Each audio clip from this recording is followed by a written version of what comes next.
Pastor Rogério, aqui com você, dentro desse estudo acerca de evangelismo, do VDEB 1, segunda etapa, segunda aula.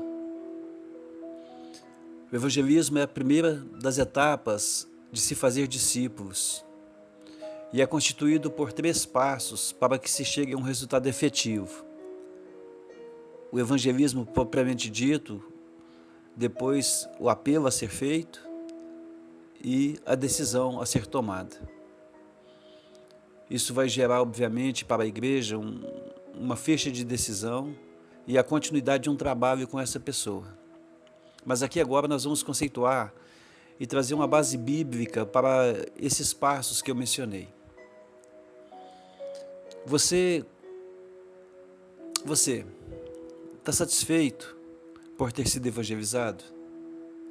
O que funcionou com você nas vezes em que você foi evangelizado? Para Tom Stebbins, evangelizar é a empolgante tarefa de levar mensagem de liberdade a pessoas que estão escravizadas.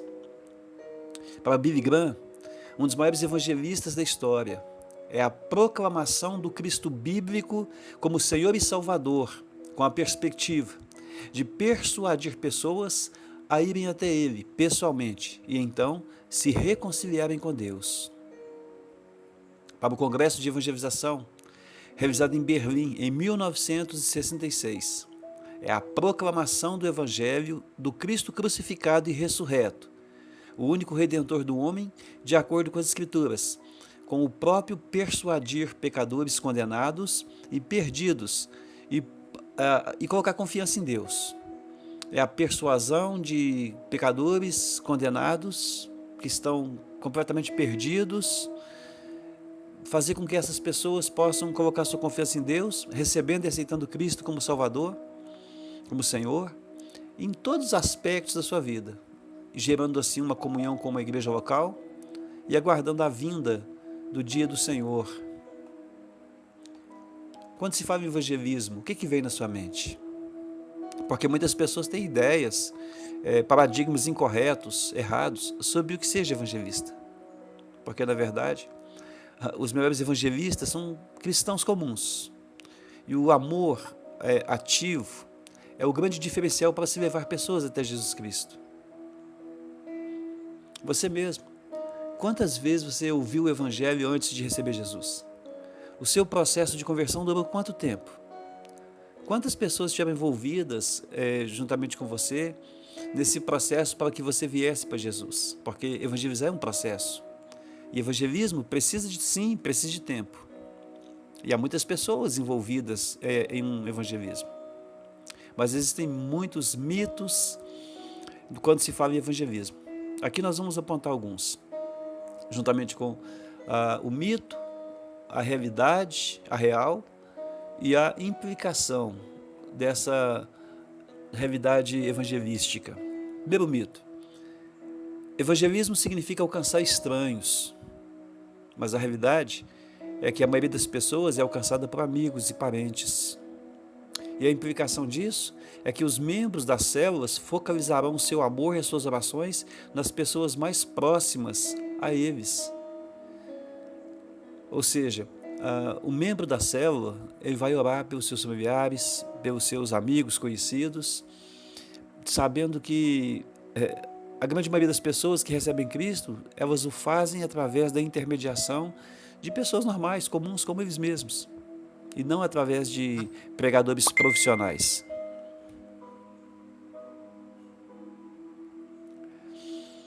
Um segundo mito. A maioria das pessoas é alcançada por pregadores profissionais. Acabei de falar, né? A maioria das pessoas, na verdade, é alcançada por pessoas comuns. E a grande implicação dessa realidade é que a igreja vai treinar, e precisa fazer isso, cada pessoa, para que ela possa compartilhar Jesus com palavras e com ações. Um outro mito é que a conversão é instantânea. Na verdade, a realidade é que a conversão é um processo, acontece pouco a pouco. E a grande implicação de se saber disto é que a igreja precisa oferecer para as pessoas ouvir o Evangelho. O Evangelho precisa ser disponibilizado pelos irmãos, não apenas pelo pastor, não apenas de uma forma institucional, mas que cada irmão seja um propagador do Evangelho. Um outro mito é que o evangelismo, ele significa apenas dizer as palavras corretas, tem que saber exatamente o que falar, não pode errar uma palavrinha, porque pode colocar tudo a perder. Imagina isso. Na verdade, as pessoas, elas são ganhas para Jesus Cristo por meio do amor, de uma forma bem prática, juntamente com palavras. A implicação é que nós vamos encorajar os membros das células a atenderem às necessidades das pessoas através das ações e através das palavras. E por fim, um último mito aqui colocado é que as pessoas são levadas a Jesus por meio da influência de apenas uma pessoa. Não é assim que acontece. Quanto mais cristãos um incrédulo conhecer, mais facilmente ele virá a Jesus. A implicação dessa verdade é que a igreja, eu e você, vamos apresentar os incrédulos a tantos cristãos quanto for possível. Quando você evangeliza alguém, o que deve ser dito, na sua opinião? Qual deve ser o conteúdo do evangelismo? De acordo com a definição do Congresso de Evangelização, o evangelismo é a proclamação do Evangelho de Cristo crucificado e ressurreto. O conteúdo do evangelismo, claro, obviamente, é o Evangelho de Jesus. A partir do texto de 1 Coríntios, no capítulo 15, versículos de 1 a 4, nós podemos ter uma noção inicial do que é esse Evangelho. Nesse texto diz: irmãos, quero lembrar-lhes o Evangelho que lhes preguei, o qual vocês receberam e no qual estão firmes. Por meio deste Evangelho, vocês são salvos, desde que se apeguem firmemente à palavra que eu lhes preguei. Caso contrário, vocês têm crido em vão. Pois o que primeiramente lhes transmiti foi o que eu recebi, que Cristo morreu pelos nossos pecados, segundo as Escrituras, foi sepultado e ressuscitou no terceiro dia, de acordo com as Escrituras. A palavra evangelho, é portuguesa, né? Tem sua origem na palavra grega euangelion, que significa boas notícias. Qual é a boa notícia de Cristo? De acordo com a passagem que nós vimos aqui, a boa notícia é que Cristo morreu pelos nossos pecados, foi sepultado e ressuscitou ao terceiro dia, ou seja, os seres humanos podem ter os seus pecados perdoados através da morte e ressurreição de Jesus. O primeiro apelo do Evangelho é que os seres humanos reconheçam e confessem que são pecadores e que, por isso, estão mortos espiritualmente, ou seja, estão desconectados de Deus. É o que nos diz Romanos 3, 23 e também Romanos 6, 23, né? Que todos pecaram e estão destituídos da glória de Deus, que o salário do pecado é morte. O segundo apelo do Evangelho de Cristo é a solução para esse problema, pois através dele os nossos pecados são perdoados e nós somos reconectados com Deus e resgatados da morte espiritual. A boa notícia do Evangelho. Então, só se aplica a quem se reconhece pecador e necessitado de salvação. Jesus Cristo disse, em Lucas capítulo 5, versículo 31 a 32, não são os que têm saúde que precisam de médico, mas sim os doentes. Eu não vim chamar justos, mas pecadores ao arrependimento. Aqueles que recebem a morte e ressurreição de Cristo pelos seus pecados, ou seja, creem no Evangelho de Cristo, são salvos. Além de nos mostrar o que é o Evangelho, em 1 Coríntios capítulo 15, nos versos 1 a 4, Paulo também fala a respeito da importância da integridade e pureza da mensagem. Ele diz para os coríntios que se lembrem e se apeguem firme e de maneira exata ao Evangelho que ele pregou, pois por meio deste Evangelho é que eles seriam salvos. Qualquer desvio disso poderia conduzi-los a uma fé inútil. O apóstolo repete essa ideia em Gálatas, capítulo 1, versículos 6 a 9, quando ele escreveu assim: admiro-me de que vocês estejam abandonando tão rapidamente aquele que vos chamou pela graça de Cristo para seguirem outro evangelho, que na realidade não é o evangelho. O que ocorre é que algumas pessoas estão perturbando, querendo perverter o Evangelho de Cristo. Mas ainda que nós, ou um anjo dos céus, pregue um Evangelho diferente daquele que lhes pregamos, que seja amaldiçoado. Como dissemos, e não custa repetir, se alguém lhes anuncia um Evangelho diferente daquele que já receberam, que seja amaldiçoado. Evangelizar é proclamar às pessoas que elas são pecadoras, estando por isso desconectadas de Deus e mortas espiritualmente, e que na verdade a morte e ressurreição de Cristo traz a solução para essa situação, para esse problema. Na sua opinião, por que nós devemos evangelizar? Quais as razões para se fazer evangelismo? Eu vou apresentar aqui 4 razões rapidamente. Primeiro, a ordem de Jesus. Tem 2 textos bíblicos que nos mostram de forma clara que a evangelização é uma ordem de Jesus. O primeiro deles, Marcos 16,15, diz, e disse-lhes, vão pelo mundo, preguem o evangelho a todas as pessoas.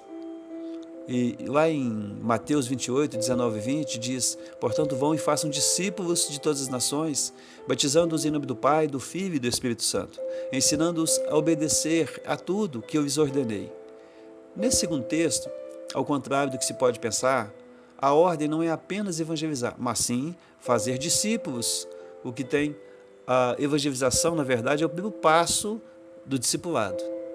Não se pode discipular alguém que não tenha sido evangelizado. Além desses 2 textos, outros 2 ainda podem ser citados. O primeiro é Atos, capítulo 1, verso 8, que também registra as palavras de Jesus Cristo.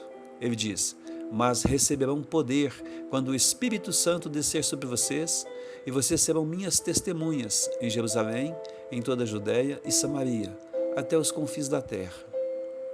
Ao contrário do que se pode pensar, a ênfase temática desse texto é a evangelização. Jesus está dizendo que essa é uma tarefa que deve ser realizada pelos seus discípulos em todo o mundo, mediante o poder do Espírito Santo. O outro texto, segundo, é 2 Coríntios, capítulo 5, 18 a 20, que diz, eu amo esse texto, tudo isto provém de Deus que nos reconciliou consigo mesmo por meio de Jesus Cristo e nos deu o ministério da reconciliação, ou seja, que Deus em Cristo estava reconciliando consigo o mundo, não levando em conta os pecados dos homens, e nos confiou a mensagem de reconciliação. Portanto, somos embaixadores de Cristo, como se Deus estivesse fazendo seu apelo por nosso intermédio. Por amor a Cristo, lhes suplicamos, reconciliem-se com Deus. Esse texto diz que Deus nos reconciliou consigo mesmo e nos deu e confiou a nós a mensagem e o ministério da reconciliação, ou seja, a evangelização é uma incumbência dada por Deus àqueles que foram salvos. O segundo motivo pelo qual devemos evangelizar é a necessidade do homem. A carta do apóstolo Paulo à igreja de Roma nos apresenta excelentes descrições quanto à necessidade do homem acerca de ser evangelizado. Um primeiro texto de Romanos que nós podemos citar no que diz respeito à necessidade do homem é capítulo 1, versículos 18 a 32. É um texto grande, mas vamos destacar 3 trechos. A ira de Deus é revelada aos homens contra toda a impiedade e a injustiça dos homens que suprime a verdade pela injustiça. Ou seja, o homem sem Cristo está debaixo da ira de Deus. Porque tendo conhecido a Deus, não o glorificaram, nem lhe renderam graças, mas os seus pensamentos tornaram-se fúteis e o seu coração insensato deles obscureceu-se. Dizendo-se sábios, tornaram-se loucos. Ou seja, o homem sem Cristo é fútil, insensato, obscuro e louco no seu coração. Por causa disso, Deus os entregou à impureza sexual, segundo os desejos pecaminosos do seu coração, para que a degradação do seu corpo entre si, para que houvesse essa degradação do corpo. Ou seja, o homem sem Cristo é escravo do pecado. Além desses textos, outros 2 devem ser citados para descrever a necessidade do homem, pois todos pecaram e estão destituídos da graça de Deus. O salário do pecado é morte, mas o dom gratuito de Deus é a vida eterna por meio de Jesus. Já citei esses versículos aqui. Tendo em vista que o homem está desconectado de Deus por causa do pecado e que o Evangelho é uma mensagem de reconciliação, aqui está uma ótima razão para que a igreja possa evangelizar. O homem tem necessidades que somente Deus pode preencher. Um terceiro motivo para se evangelizar é a exclusividade do Evangelho. Existem 3 textos bíblicos que falam sobre essa exclusividade, o qual tem Jesus Cristo como elemento central e principal. Primeiro texto é João capítulo 14, versículo 6, que diz, Jesus respondendo falou, eu sou o caminho, a verdade e a vida. Ninguém vem ao Pai senão por mim. Segundo texto de Atos 4, capítulo 12, fala, não há salvação em nenhum outro, pois debaixo do céu não há nenhum outro nome dado aos homens pelo qual importa que sejamos salvos. E o terceiro texto fala em Timóteo, no capítulo 2, versículos 5 e 6, diz que porque há um só Deus e um só mediador entre Deus e os homens, o homem Cristo Jesus, o qual se entregou a si mesmo como resgate por todos. Quanto à reconexão com Deus, Jesus é único, exclusivo e absoluto. Ou seja, apenas o Evangelho é o poder da salvação de todo aquele que nele crê. Romanos capítulo 1, versículo 16. Tendo em vista a exclusividade do Evangelho, Paulo escreveu o seguinte texto à igreja de Roma, porque todo aquele que invocar o nome do Senhor será salvo. Como, pois, invocarão aqueles em quem não creram? E como crerão naquele de quem não ouviram falar? E como ouvirão, se não houver quem pregue? Como está escrito, como são belos os pés dos que anunciam boas novas. Romanos capítulo 10, versículos 13 a 15. Se a salvação é exclusividade do Evangelho, a igreja deve se engajar na evangelização, pois o Evangelho está nas suas mãos. Um quarto motivo, a própria glória de Deus. Uma quarta e última razão que apresentamos para a evangelização é a glória de Deus. Dr. Russell Shedd, razão principal da ordem evangelizadora deve ser teocêntrica, ele diz. Quando a motivação para evangelizar torna-se antropocêntrica, ou seja, baseada no homem, ela se deteriora rapidamente e se torna egocêntrica, isto é, voltada para a realização pessoal e para a satisfação de ambições vãs. Isso quer dizer que a razão principal da evangelização deve ser Deus e a sua glória. Paulo assim escreveu para a igreja de Roma, pois dele, por ele e para ele são todas as coisas. A ele seja a glória para todo sempre. Amém. Romanos capítulo 11, versículo 36. Tendo essas coisas na sua origem, a razão e o propósito que está em Deus, a sua glória. Ou seja, tudo tem origem, tudo tem uma razão, tudo tem um propósito de Deus. E quando isso é conhecido, a glória do Senhor se manifesta. O homem foi criado para a glória de Deus e é também salvo para a sua glória. Quando o homem foi criado bom e perfeito, a sua vida rendia glória e dava prazer a Deus. No entanto, com o pecado, o homem foi perder a glória de Deus e ser expulso da sua presença. Ou seja, deixou de render glória e de dar prazer a Deus. Com a salvação promovida através da pregação do Evangelho e do Reino, Deus quer perdoar os pecados do homem e reconectá-lo consigo mesmo, de modo que o homem volte a lhe render glória e lhe dar prazer. Isso é confirmado, né, pela seguinte conjuntura. A Bíblia diz em Romanos 8, 29 que Deus quer ter muitos filhos semelhantes a Jesus. Sabemos que uma pessoa se torna filho de Deus através da fé em Cristo, pois pelo menos 2 vezes Deus disse que Jesus era um filho amado, que lhe dava muito prazer. Está em Mateus capítulo 3, versículo 17. Bom, a conclusão que se pode chegar é que Deus ele quer ter muitos filhos que dêem a ele prazer, o que é alcançado através da evangelização. Além de sua glória e prazer, existe uma outra razão em Deus para que possamos evangelizar. A Bíblia diz em 1 Timóteo capítulo 2, versículo 4, que Deus deseja que todos os homens sejam salvos e cheguem ao conhecimento da verdade. Assim sendo, a evangelização é o desejo do coração de Deus, pois apenas assim os homens serão salvos e vão conhecer a verdade. E para concluir, as 4 principais razões que demonstramos aqui para o evangelismo, elas geram sérias implicações para nossas vidas, tanto quanto evangelizarmos, tanto quanto se nós não o fizermos. Quando nós evangelizamos, nós somos obedientes à ordem de Jesus, nós somos sensíveis à necessidade do homem, nós somos conscientes da exclusividade do Evangelho. Somos promotores da glória de Deus. Mas quando nós não evangelizamos, o que nós estamos fazendo? Desprezamos a ordem de Jesus, sendo desobedientes à sua palavra. Desprezamos a necessidade do homem, sendo insensíveis à sua situação.